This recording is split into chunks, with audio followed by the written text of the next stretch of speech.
Bonjour, donc on va continuer ici le grand 3 avec la gamétogénèse selon le sexe. Donc on avait terminé la méiose et je vous avais dit donc qu'il y avait une petite différence au niveau de l'être humain par rapport à la fin de cette méiose. Alors, on va d'abord parler de la spermatogénèse, c'est-à-dire la fabrication des spermatozoïdes. Elle dure à peu près 74 jours dans les testicules, hein, donc c'est en perpétuelle bien sûr fabrication. Et vous avez ici le détail, c'est-à-dire que l'on va partir dans les testicules d'un stock de spermatogonie. Gonie, donc, c'est pas encore le spermatozoïde, bien sûr, c'est un peu le stock qu'il y a naturellement dans les testicules. Il va y avoir donc ici une petite mitose qui va se faire, qui va donc fabriquer énormément de spermatogonie. Bon, et à ce moment-là, il y en a un qui sort du lot, bien sûr, qui va changer de nom, spermatocyte 1, qui est donc la phase d'accroissement. Vous voyez, la cellule grossit un petit peu. Il va y avoir ensuite la phase de maturation. Donc ça, c'est le début de la méiose, hein. Donc ici, vous allez avoir donc deux cellules. Là, on est bien en télophase 2.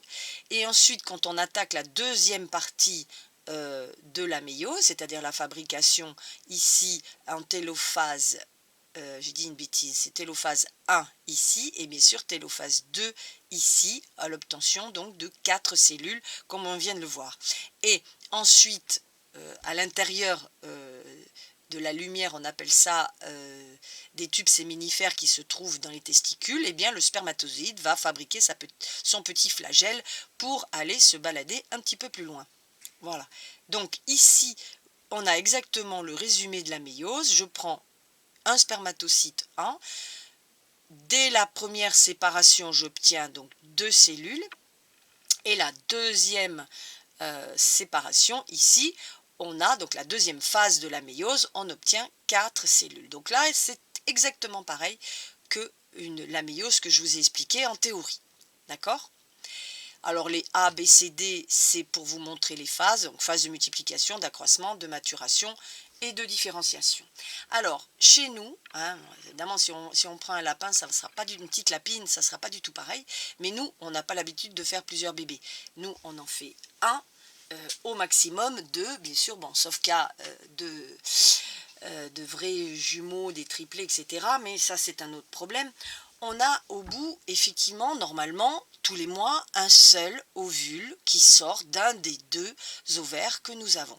Donc, ce cycle dure 14 jours sur les 28 dans les ovaires. Donc ça, vous avez vu ça, le cours en première année. Alors l'ovogénèse, elle est différente. Donc au début, pareil, on a un stock d'ovogonie à la naissance dans les ovaires. Cette ovogonie se multiplie et se fige à un moment, puisque le stock n'est pas à l'infini, hein, on ne peut pas avoir des bébés à 80 ans, heureusement. Donc le stock, il est prévu jusqu'à peu près à la cinquantaine. Donc tout ce stock, on va l'utiliser mois par mois, chaque ovaire à son tour, pour donc avoir une phase ici d'accroissement. Donc cet ovocyte 1, il va donc être nommé, entre guillemets, il a gagné au loto, là, il sort donc de la phase de repos et il va donc rentrer dans la prophase 1. Donc ici, vous avez la prophase 1, donc on lui donne un nom pour l'ovocyte, ovocyte 1. Ensuite, au moment de la télophase 1, eh bien, un des deux va mourir, c'est-à-dire une des deux cellules, le globule polaire, eh bien, il va dégénérer et il n'y aura pas donc un deuxième ovocyte 2. On n'en a qu'un.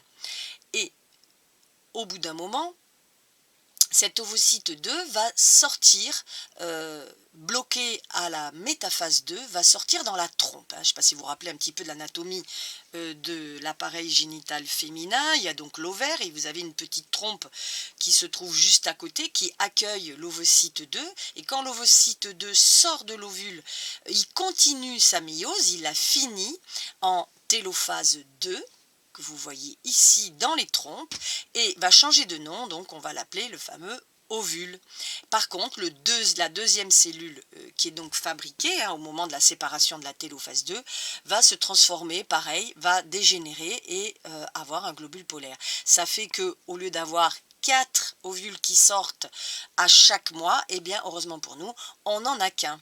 Bon, bien sûr, toutes les espèces ne sont pas comme nous, hein. Si vous prenez une petite lapine qui fait 10 bébés, ben, évidemment, elle va avoir beaucoup d'ovules qui vont sortir, mais elle a aussi beaucoup de place dans son utérus pour faire ça, alors que nous, on n'a pas du tout la place. Donc la nature, voilà la grosse différence entre, on ne peut pas les voir toutes les deux, mais entre l'ovogonie et la spermatogénèse. La spermatogénèse, c'est une méiose classique, on prend une cellule de départ dans les testicules et on obtient 4 spermatozoïdes, alors que pour l'ovogénèse, on part d'une ovogonie, donc le stock que l'on a dans les ovules, et on obtiendra, comme il y en a 2 qui meurent au passage, eh bien qu'un seul ovule sur les 4 possibles au départ. Voilà, mais ça c'est prévu génétiquement, hein, voilà. Donc je vous l'explique ici, hein, le C', phase de maturation, l'ovocyte 2 donc est bloqué à la métaphase 2, et quand il est expulsé, il finit la méiose et s'appelle ovule. Voilà, exactement comme sur le schéma. Alors, pour finir, à quoi ça sert d'avoir fait un ovule et un spermatozoïde? Bien sûr, c'est pour la fécondation. Donc l'ovule va vivre à peu près entre 2 et 3 jours au niveau de la trompe.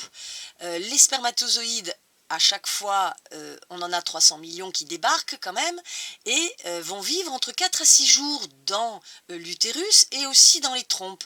Donc, attention, hein, si vous avez une relation sexuelle 6 jours avant l'ovulation, ben vous pouvez tomber enceinte 6 jours après, tout simplement.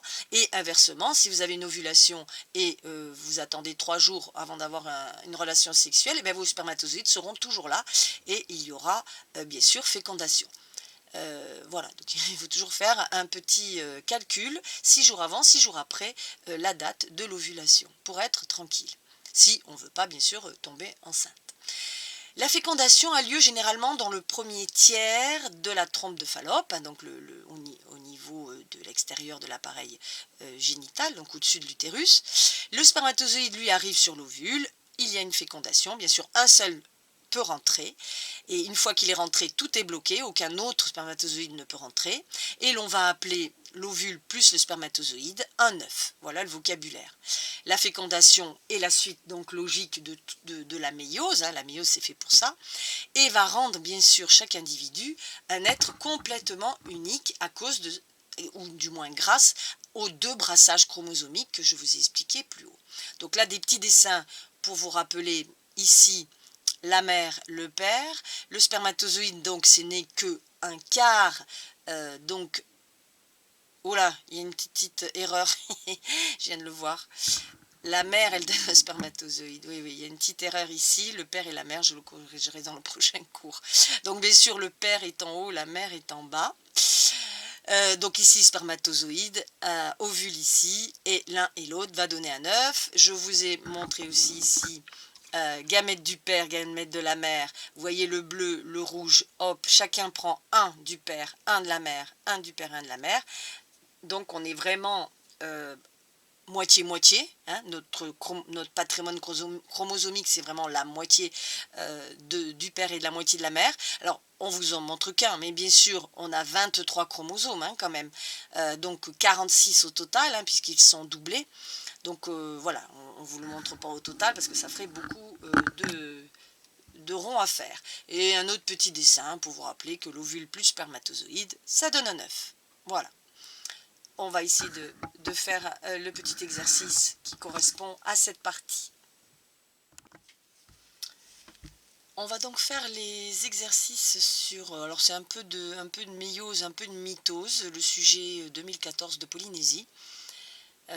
Donc c'est une famille qui a le syndrome de Down, et on vous demande dans la question 1.1 à l'aide du document 1 de trouver 4 conséquences du syndrome. Donc là c'est une question cadeau hein, puisque vous prenez le document 1 et vous avez les réponses dedans, c'est-à-dire 4, on vous en donne plus que 4 d'ailleurs.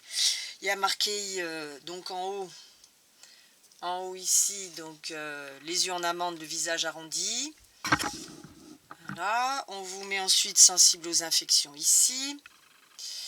On vous met après anomalie cardiaque et oculaire, orthopédique. Et après déficience intellectuelle ici. Voilà, donc là-dedans vous en choisissez 4. Et et ça suffit largement.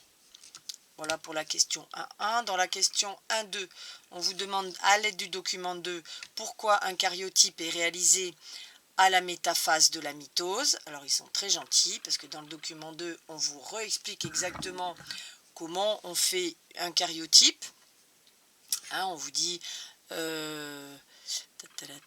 donc on vous le met là, les chromosomes sont séparés sous le microscope, préparation, donc on vous dit bien qu'elles sont bloquées en métaphase et les paires de chromosomes homologues sont rangées.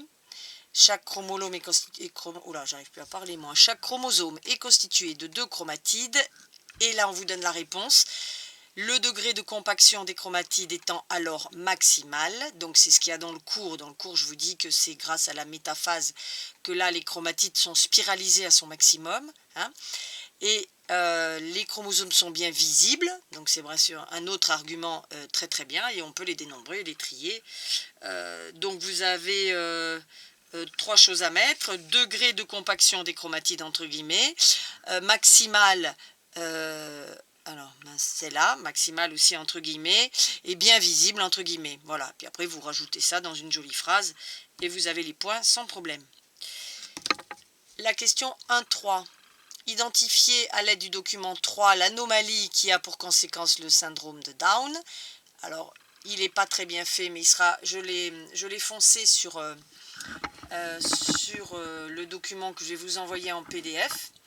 Donc là, si vous regardez bien sur votre document que je vous ai envoyé, eh bien, vous avez une anomalie ici, sur le numéro 21. Vous avez donc compté, il y a 3 chromosomes au lieu d'en avoir que 2. Hein, je vous rappelle, normalement, c'est par paire.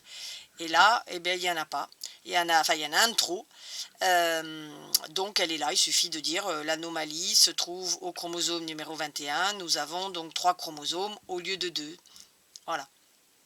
Ça, c'est la réponse de la question 3. 1.3. Et la dernière question 1.4.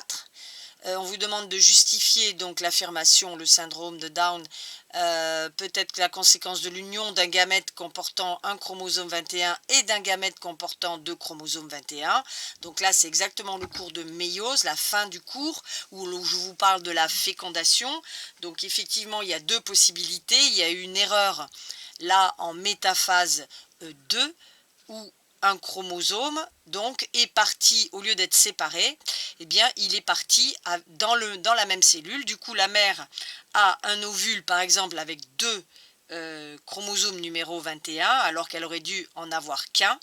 Le père en amène qu'un, donc ça fait 3, ou l'inverse, c'est le père qui en amène 2 et la mère qui en amène qu'un, et du coup il y en a 3 quand même au numéro 21. Voilà, donc là il faut faire des petits dessins voilà, pour expliquer 2 plus 1, ça fait 3, au lieu de 2. Au lieu de 1 plus 1, ça fait 2. Voilà. Bon, ben, j'espère que vous avez compris. Sinon, on le reverra en cours de toute façon si vraiment ça ne va pas. Voilà, donc ce sujet de bac n'était pas très très compliqué au niveau de cette partie-là. Donc un peu de mitose et un peu de méiose. C'est rare la méiose, je n'arrive pas à trouver de sujet. Vous voyez, celui-là il est de Polynésie parce que en métropole, j'en ai pas trouvé en méiose. Donc ça, voilà. Par contre, les karyotypes, il y en a souvent. Hein, les karyotypes, les anomalies qu'on va voir justement dans le dernier chapitre. Là, il y a pas mal de sujets. Par contre, la méiose pure, voilà, à part cette question-là, c'est tout ce que j'ai trouvé. Voilà.